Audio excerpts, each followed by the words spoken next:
Welcome back to another New World video.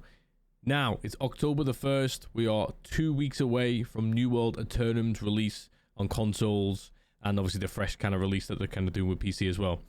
Now, I've seen a couple of different videos here and there over the past couple of weeks where some of them have just been given the general thoughts on should you return to the game, or just the general thoughts on should you try the game for the first time. We've done some bits and bobs of videos in the past. If you want to check out my library, feel free. But what I thought was a better video to make, obviously in my opinion, comment section down below if you agree or disagree. But what I thought was, rather than just give you my general opinion on whether you should return to this game, if you were a former PC player, maybe you quit in 2021, or you quit 6 months ago, or 2.5 years ago, whatever. My thoughts were, rather than just give you my general opinion, how about if I try to find and round up all of the different reasons why you may have left this game, and then go through them one by one and simply tell you yes or no, has that issue that made you quit the game been resolved? Originally, this started off as maybe like a 5 biggest reasons you quit the game video. Then it moved on to 10, and then eventually I polled out my Twitch chat as well. Again, Twitch link down below. Feel free to jump in, drop me a follow in advance, jump into the next stream. I polled them, and in total, I think we got to 15 different possible reasons why you may have quit New World over the past couple of years since its launch. And I'm going to quickly go through them. I'm going to go through all 15, and I'm just simply going to tell you, have these issues been resolved? Yes or no? And then you can make your own decision on whether it's worth you coming back to the game on October the 15th. Now, reason number 1. The game was too buggy. It had too many bugs in general. That's reason number 1. So, obviously, I think everybody knows about NewWorld AETERNUM's and NewWorld, just the base game's problems that it's had with bugs. Even when trying the beta version of AETERNUM, I found a couple of bugs. Nothing game-breaking, but a couple of UI bugs here and there. You know, like I showed in my previous video, you salvage some items, and then those item logos are still stuck on my screen. Even going through loading screens, I had to log out and back in. So basically, the game was too buggy. You quit the game. Has this been resolved? Now, I'm going to be completely honest. Like, I think most of you know, if you're a returning viewer to my channel, I played this game for nearly 3,800 hours. I played since day 1 morning launch. I was there streaming an hour before the servers went live. I basically never quit this game until around about June or July, when they announced nothing was coming out for the game until this console release. And then I kind of stepped back a little bit and waited for this new content to come out. And I'll be honest, through all that time, there's always been bugs. Every release they've ever done, there's always been bugs. Even going back to I think it was the January, just after the initial release, they even said there's going to be no content updates in this January, so that'll be 2022. Maybe it was February. And they called it like bug killing month, you know? They were just going to take a step back for 30 days, fix as many bugs as possible, and then release this patch into the game, and hopefully no more bugs. All in all, over the past 3 years, has this game got bugs in it? Yes, it has. Are they still here now? Yes. Even with this new AETERNUM release on October 15th, are there still some bugs in there? Yes. Now, have I personally found any game-breaking bugs in the past year or two of playing this game? Not really. Do you know what I mean? It's quite rare. Occasionally, there are like a complete skill is absolutely messed up. They take that skill kind of like out of the game, or a perk, for example, which is, you know, very buggy. Maybe it's overpowered in PvP. They take that out of the game for just a couple days, and then they normally patch it and fix it. That's the worst that's kind of happened over the last year or two in the game. So the bugs have massively reduced, but we do still get them every single patch. If you're somebody who quit this game just because of how many bugs there were in the game, I would definitely say it's worth returning in that sense, because the bugs are nowhere near as bad and nowhere near as many. But I'd be a complete and utter liar if I said this game was bug-free. Number 2, trading post dupes and ruining the economy from those trading post dupes. So it was a little bit of a quick follow-on from the buggy one we just spoke about. But number 2, did you quit this game because of the trading post dupes? Now, I'll be honest, yes, right at the start of the game, there was dupes left, right, and center. If you don't know what happened, certain players found ways in the game to duplicate items. Some of those were worth a ton of money. They flooded the market. They managed to sell everything, you know, like list hundreds of thousands of stock when people were only collecting 10s and 20s and 30s. And it did. It left some players, I don't know if they fully got away with it in the end or not, but it did leave some players with just a ton of money. And it basically just ruined the economies on those servers. That's why I think people like those fresh start servers when we got those a year or two ago. Now, the last trading post dupe I ever remember, I can't remember the specific date, but it was within the first year of the game, and I don't remember a trading post dupe after that. I'll be honest. So within 12 months, we're now 3 years into this game since it first got released. Towards the end of that 12-month period, there was one more trading post dupe. It was supposed to be a much smaller one. And I'll be honest, in this past 18 months to 2 years, I've never heard or seen or even, found anywhere where they've mentioned trading post dupes. So if this is something that put you off the game many years ago, I can say with almost like 98% conviction here, there are no more trading post dupes. It's something new comes out in the future, who knows? But right now, there's been no trading post dupes in this game for at least the past 18 to 24 months. But 3, the quests were boring. Oh boy, do I agree with this one. I've come from many different MMOs where, like, okay, sure, you go kill 10 wolves, you go kill 5 sheep, you go chop 20 trees. Okay, it's an MMO, we get it. Every MMO's got those kind of quests. New World, when the game first released, okay, let's just be honest, we all know what happened. It was a survival game. They later on turned it into an MMO. That mean having to like bring out PvE quests. I think there was literally 3 quests in the game when it launched that were just repeated from the next zone to the next zone. It was literally go kill 5 of these, go pick up 3 chests, and then there was one more. It was like, I don't know, make some rations or something. There was literally every little zone you went to, there was like 3 quests, okay, not including the MSQ, just 3 standardized, your small area to small area quests. Now, this has been completely revamped. This is the one thing I can give Amazon Game Studios good kudos for, and I won't try and say anything negative here. Compared to when this game launched, quests-wise, it's a completely different game. It's basically a brand new game. There's so many diverse quests now. Not even mention the MSQ, which we'll go into next. So many more quests in this game. It is now like your standard MMO. Are they as good and as easy to go through as, say, something like a Guild Wars 2? Maybe not quite, but definitely, if you quit this game originally because the quests were boring, I don't think that could stop you from coming back to the game now and giving it another go. The quests have definitely been revamped. Reason number 4, the MSQ was either hard to follow or basically just irrelevant. Now, I played the MSQ. In fact, originally, I didn't even fully play the MSQ when the game first came out, because it got to a point where, like, you couldn't get enough, like, XP from the quests in the MSQ to, like, keep up to date with it. Then you'd have to, like, side off and just basically go mob farm or try and dungeon farm, or just run chest row, anything you could possibly do to just, like, town board quests just to try and get some XP to catch up and then do the MSQ again. And eventually I actually went from like 52 to 60 by just doing town boards originally when the game came out in 2021, and then I think I went back and completed the MSQ like a couple of weeks later. So has this been resolved? Again, going from my last point there for number 3, reason number 3 why you quit, the quests were boring. The MSQ completely revamped from start to finish. The cutscenes, the animation scenes. You got Isabella's voice plays in your head after you complete some quests for like a couple of minutes while she's explaining some of the story. The MSQ is far better. New characters introduced. The storytelling so much better. Will you get as hooked into the MSQ if you're that kind of person as maybe games like World of Warcraft, where I know people absolutely love the lore in that kind of a game, and maybe Elder Scrolls, the lore in that kind of a game? Maybe not quite. Some of the characters are still a bit like, maybe you could have put a bit more detail into these, but maybe for today's modern MMO player, not everybody is massively into the MSQ anyway. They just kind of skip through it to get to cap level, which is fine. But all in all, yeah, if you ever quit because the main reason was the MSQ was just not very good, I can guarantee you now that has massively been improved. It's probably one of the better things that they've added to the game in this past year. So yeah, you could definitely return to this game if you didn't like the MSQ originally. Reason number 5, let's switch over to a bit of PvP action now. So war's lagging out, and the war's being ruined by like skill exploits. Now again, if you back originally when the game came out, I'm sure everybody's seen clips where the wars were lagging out crazily.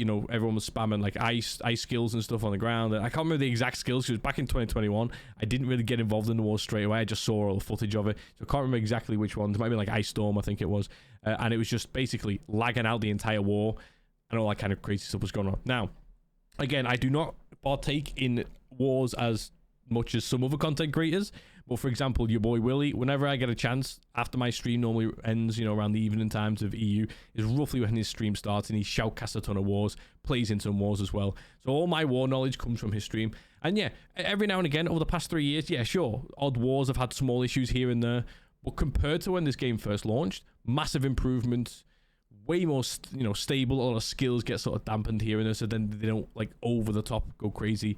And I don't know an exact percentage, but I'd definitely say like 80 or 90% of wars that I've physically viewed. Again, PvP players, war players, comment section down below. If that percentage is wrong, let me know. But I'd say 80 or 90% of the wars nowadays run absolutely smoothly with no issues, no major lag spikes, nothing crazy going on. And then, you know, in a lot of times, it could be 100% of wars for a couple of weeks in a row. You know what I mean? Like, so yeah, performance-wise from wars, massively improved.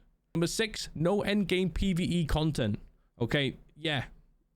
I'll try to go through this one as quick as I possibly can, but essentially, when you originally got to level 60 in the game back in 2021, Lazarus and Genesis, were basically your only end game dungeons. That has been massively like revamped completely, even bringing in like the mutation versions of those dungeons, which is those dungeons and then plus level 1 plus level 2 plus level 3, a little bit like Mythic and WoW. And what they've also done is not only have they added several dungeons since then, or expeditions as they're called in New World, not only have they added several PvE expeditions, dungeons, they've also made some of the lower level ones scaled up to what is now level 65. They originally did it to 60 for the expansion, and they've revamped all the endgame PvE in that sense. Tons of dungeons to play, even leaderboards for how fast can you complete or how many points can you get in those mutation dungeons and stuff like that. So yeah, compared to launch, compared to 2021, if you ever quit because that endgame PvE was lacking, there is a lot more. This is one of the little gripes though, because of the way the endgame systems work in New World. They've not essentially, even though they've added a ton of dungeons, they've not quite solved it. So you have amazing PvE content, but there are other things like Soul Trials as well, which is only coming out with this New World AETERNUM edition on October the 15th. Soul Trials now, we've not even had a chance to play those yet, so I can't even vouch for how good they are, but that is more PvE content that they've added to the game. Yeah, overall, PvE wise, it's definitely an improvement, a massive improvement since 2021. Number 7, this is quite a quick one. No raids. So many MMO players are used to playing in raids, and as you know, it's fun, right? Even like I played Tarisland recently. I went back to Lord of the Rings Online recently because they had like their own version, like a WoW Classic server, and raiding was just fun. You know what I mean? You can't beat it. I mean, you can do solo content, duo content, groups of 5, groups of 6, whatever the game is, and that's fun, right? I enjoy it, I do. But raiding, oh man, it's one of the reasons why I basically quit last Epoch. I found like there was just no good raid in the end game. So like, yeah, basically, raids, has this been resolved? Well, we do know that we're getting the game's first proper multiple boss raid. That's coming on October the 15th. Tons of rewards. I think it's like maybe 3 different bosses inside there. That's going to be a 10-person raid as well. Now, technically, there are 10-person content already in the game. These aren't really raids. These are basically just like one mini boss or 1, 2, or 3 mini. I'm talking mini bosses, like elite bosses, with a handful of mechanics, which are fun.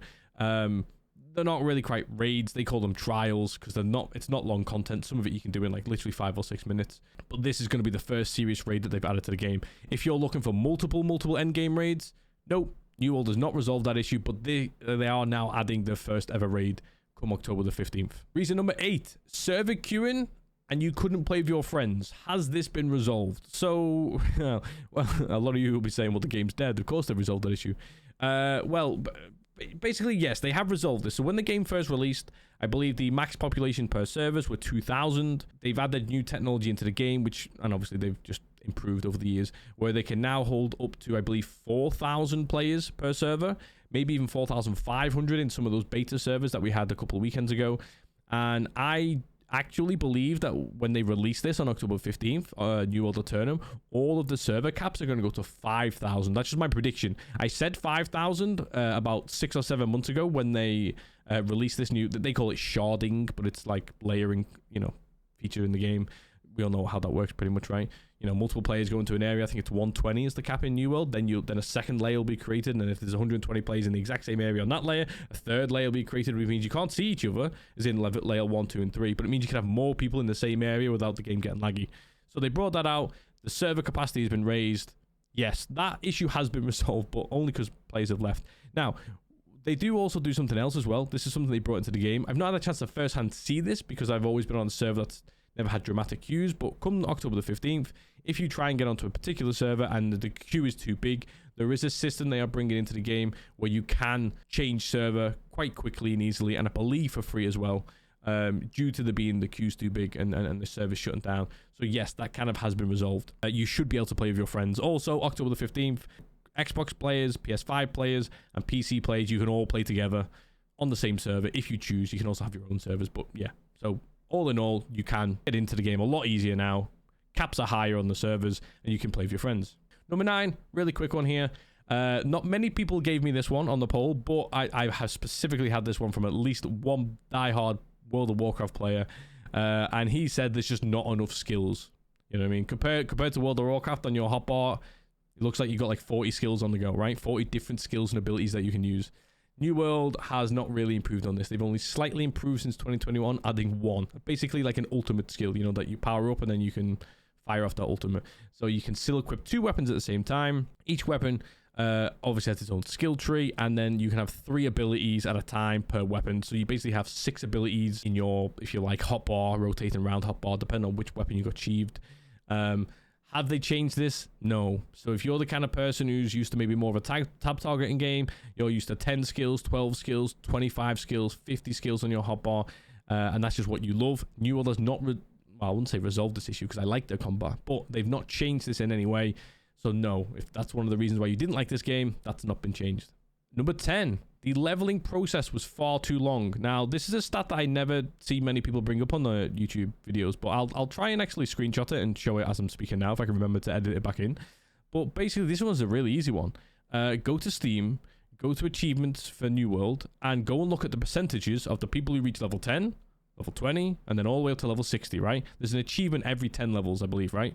And you will massively see levels 1 to 40 is a really high percentage, okay? I don't know, we'll show the percentages. And then as you start going to level 50 to level 60, the percentage of players that actually achieved those higher levels, the 50s and the 60s, was way lower, which basically just means people were quitting the game and never reaching level, say, 40 or level 50 or level 60. One of those reasons was it was a really long leveling process, but that was a mixture of points 3 and 4 that we mentioned earlier on, the quest being boring, the MSQ not being great to follow, and then also the XP amount that you needed. Now, have they fixed this, basically, if you want a quick answer? Yes, the quests are way better, the MSQ is way better, the XP is better from that. Also, I believe around about 6 months after the game released, they did reduce the amount of XP you needed to get to level 60 by something crazy, like, I think it was either 30% or 50%, I can't remember. But all in all, the entire leveling process of this game, PvE-wise, going all the way up to 60 and then into 65 with the expansion, massively been recreated since the game released. And yeah, is a lot quicker process. Do you know what I mean? Like, I think I got to level 30 on the beta characters in, I can't remember exactly, it was either 2, 3 or 4 hours. It wasn't, and maybe not 2 hours, it was about 4 hours maybe. Didn't take me long. I don't know the exact amount. You're probably looking at, if you really sped through it, maybe 20 hours and you should be level 60. You know, if you go a bit more casual, you're probably looking at like 50 or 60 hours maybe, maximum that is if you're playing it casually. So yeah, way better, way smoother process to get to level 60 or then 65. Number 11, ran out of endgame content / not new content quick enough. Yeah, again, you're always going to get honesty on this YouTube channel, and obviously when I'm streaming the games on Twitch, you know, you'll never get a false answer, you'll never get a shill answer. Basically now, October 15th onwards, this is New World's biggest issue, Amazon Game Studios' biggest issue. For example, on October 15th, I think I'm going to try Fresh Start. I'm going to play the game a lot more smoother. I'm not going to sprint to end game, blah, blah, blah. And the reason why is I'm hoping by the time I get to end game, by the time I, you know, achieve everything in the game, just like I've got on my main character, that by that point, hopefully Amazon Game Studios will have some follow-up content. This is something that they've basically never done. So every time the game has given us a big update, like Brimstone Stands or the expansion this time last year, the devs basically essentially disappeared for 4, 5 or 6 months. And we got trickles of content, but not enough to follow up a big patch in the game. That's why you get these player spikes numbers, you know, they go up and then they just go away because people complete the content too quickly. So no, this has not been resolved. Even with the October the 15th release, this has not been resolved. They're adding a raid, which most, you know, legacy players, if you want to call them that, the PC players, they will complete that and master that within 2 to 4 weeks maximum. There'll be guide videos galore, they'll be speedrunning it, it'll be too easy. And then you've got the PvP zone, which can be replayable content. But of course, if you don't like PvP, then you'll never go in there. So if you're just a PvE player, for example, you'll get in one raid. And if you're just a PvP player, you'll get in one zone, which could actually be pretty fun. I don't want to knock on that zone. But essentially, will you end up running out of endgame content in this game? Predicting-wise, just going off the trend of Amazon Game Studio, yes, you will. You'll run out of content to do at the end game once you've been playing for another couple hundred hours after that. It's not like you hit level 65 and then you're done. There is a couple of hundred hours worth of content in the game, so it's still worth playing. But as it stands right now, unless something changes, yes, this could be another problem that we're going to have. Number 12, other games coming out. It's an easy one, right? People quit this game over the years because other games came out. Lost Ark came out just a couple of months after New World. Let's not forget that.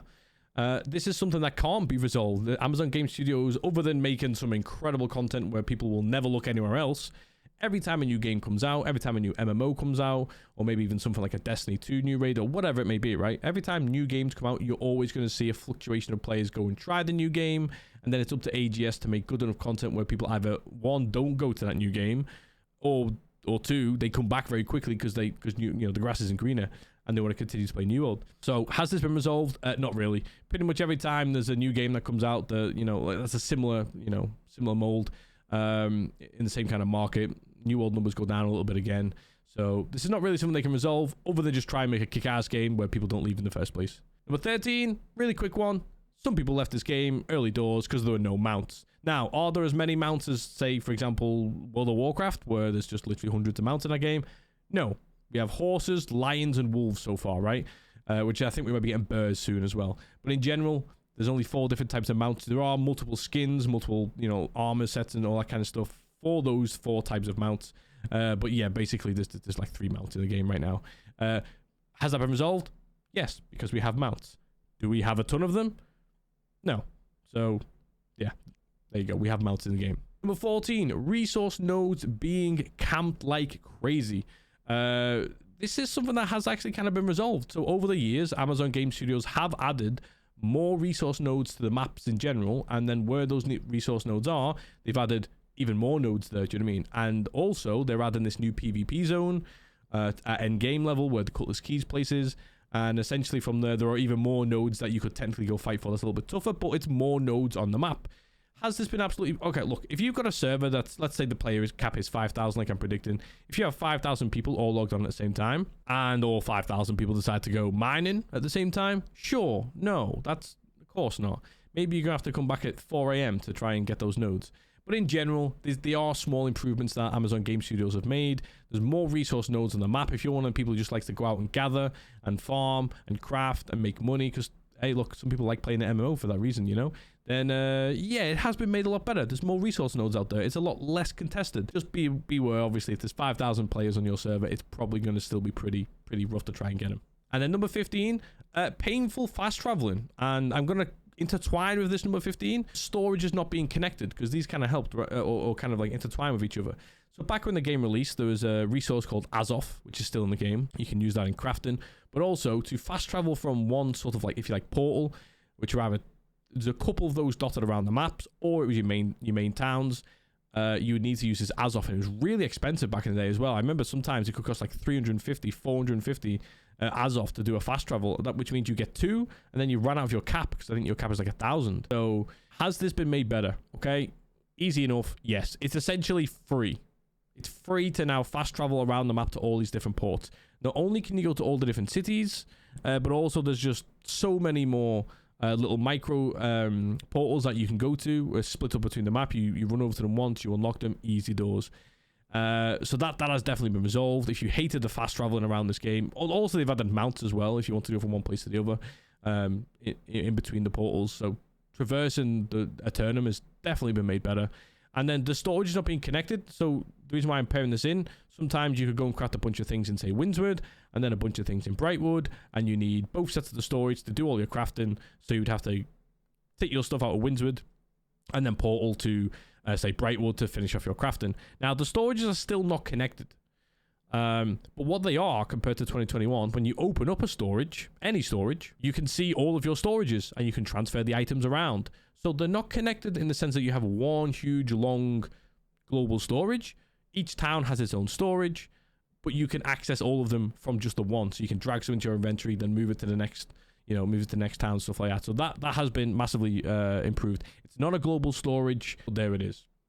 Now, YouTube, there's the 15/16 reasons that when I polled my Twitch chat, I've asked in Discord, I've been asking around, I've even been looking in YouTube comments as well down below. these are like the 15, 16 that I picked out that people complained about the most. There were one or two others that obviously I've missed. Feel free, let me know in the comment section down below. We can have a little talk about it. But yeah, there's 15 different, or most of the reasons why I know of that people quit New World at some point over the last 3 years.